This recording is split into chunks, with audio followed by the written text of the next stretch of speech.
ഇത് ഞങ്ങൾ എന്ന് പറഞ്ഞ ബസ്സാണ്, ക്രിസ്റ്റൽസ്. ഇതിൻ്റെ അകത്ത് ഞാൻ സാധനം കാണിച്ചു തരാം. ഇപ്പം മിക്ക ബസ്സിലുണ്ടെന്ന് തോന്നുന്നു. എഴുതിയിരിക്കുന്ന സാധനമല്ല. ഡ്രൈവർ കയറി ഊതിയിട്ട് വെള്ളം അടിച്ചിട്ടില്ലെന്ന് ഉറപ്പ് വന്നാൽ മാത്രം വണ്ടി സ്റ്റാർട്ടാവുള്ളൂ.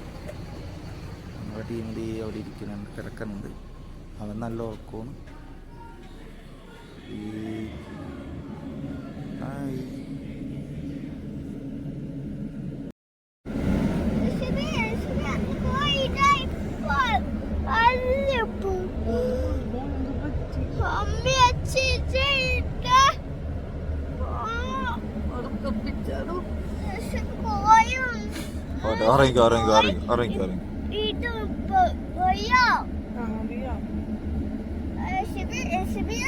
Şurada.